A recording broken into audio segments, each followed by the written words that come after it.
আসসালামু আলাইকুম। কেমন আছেন আপুরা ভাইয়ারা, আমার প্রিয় বন্ধুরা? প্রথমেই আপনাদেরকে আমার এই পেজটা দেখার আমন্ত্রণ জানাচ্ছি এবং আমাকে সাপোর্ট করার জন্য অনুরোধ করছি। আমার পেজটা সবাই ফলো করবেন, লাইক কমেন্ট করবেন। তো আজকের রান্নাবাড়া আমি শেয়ার করব। আজকে রান্না করছি আমি সরিষা ইলিশ কিভাবে রান্না করি এটাই শেয়ার করছি। তেল গরম করে নিয়েছি আর আমি সরিষা শিলপাটায় বেটে নিয়েছি, পোস্তদানা বেটে নিয়েছি, কাঁচামরিচ, হলুদ, লবণ সব কিছু একসঙ্গে দিয়ে পেস্ট করে নিয়ে তেলের মধ্যে ছেড়ে দিলাম। মশলাটা ভালোভাবে কষিয়ে নিচ্ছি। মশলা কষানো হয়ে গেলে ইলিশ মাছ আমি লবণ দিয়ে মেখে রেখেছি, সেটা দিয়ে দেব। সাথেই থাকুন আর দেখতে থাকুন আমার ব্লগগুলো।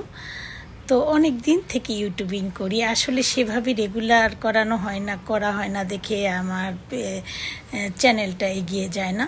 তো এই যে লবণ দিয়ে মেখে রেখেছিলাম ইলিশ মাছ, আর এক পিস ভেজে দিয়েছি। আমার বৌমা ভাজা মাছ ছাড়া কাঁচা খেতে পারে না, আর সরিষা ইলিশে আমরা কাঁচা মাছটাই দেই, তাহলে স্বাদটা একটু আলাদা হয়, ভাজাটাও স্বাদ হয়, যে যেভাবে খেয়ে অভ্যস্ত। তো এখন এটা একটু ঢেকে দিব, আর ঢেকে দিয়ে দুধ দিয়ে দিব, গরুর দুধ দিয়ে ঢেকে দিব। সিদ্ধ হয়ে গেলে মাছটা আস্তে করে উল্টিয়ে দিব। তো আমি একবার এক একভাবে রান্না করি, অনেক সময় মেখেও দেই সরিষা ইলিশ। তো এই যে আমি ঢাকনাটা খুলে দিলাম, মাছটা প্রায় হয়ে এসেছে। যখন তেলটা উঠে আসবে তখন আমার সরিষা ইলিশটা হয়ে যাবে। তো আজকে আমার বাড়িতে কাঁচামরিচ বেশি ছিল না, এই জন্য গোটা গোটা দিলাম না। তো এভাবেও করে দেখবেন, খেতে অনেক ভালো লাগে। আর দুধটা দিলে হয় কি, স্বাদ হয়। বিশেষ করে আমি যখন নারিকেল ইলিশ করি ভাপা, তখন দুধটা দেই, আর সরিষা ইলিশেও দেই। ভালো লাগে, নিজের রুচির উপরেই নির্ভর করে সব খাওয়া দাওয়া। তো আপনারাও একদিন এভাবে করে দেখবেন, খেতে কিন্তু আসলেই ভালো লাগবে।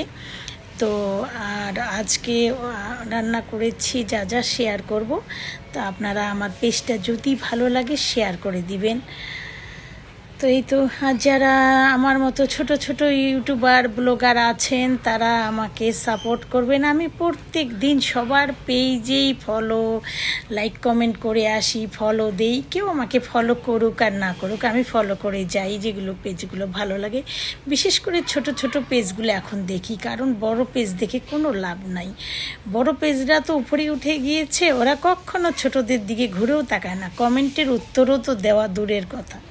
অতএব আসুন আমরা সবাই ছোটরা ছোট পেজ দেখে সাহায্য করি, তাহলেই তো এগিয়ে যেতে পারবো, তাই না?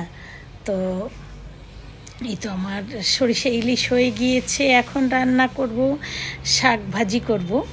বেরেস্তা করে নিয়েছি, কথা বলতে বলতে এলোমেলো হয়ে যায়। বেরেস্তা করে নিয়েছি আর লাল শাকটা ভাপ দিয়ে পানি ফেলে দিয়েছি। এখন তেলে দিয়ে দিলাম, এটা নাড়াচাড়া করে ভালো যখন পানি শুকিয়ে যাবে তখন নামিয়ে ফেলবো। আর যখনই আমি ভয়েস দিতে যাই, বাড়ির আশেপাশে গাড়ির শব্দ, এত শব্দ হয়, করার কিছুই নেই। আর করছি ছোট মাছ ভাজি। তেলটা গরম করে নিয়েছি আর মাছগুলো আলু, কাঁচামরিচ, পেঁয়াজ, জিরা বাটা সব কিছু দিয়ে মেখে নিয়েছি, হলুদ, লবণ। তারপরে তেলের মধ্যে মাছটা দিয়ে দিলাম। মাছটা যখন মচমচে হয়ে যাবে উল্টিয়ে দিব। এইভাবে একটু আজকে ভাজা ভাজা খেতে মন চাইছে। তো সবাই ভালো থাকবেন, সুস্থ থাকবেন। আল্লাহ হাফেজ।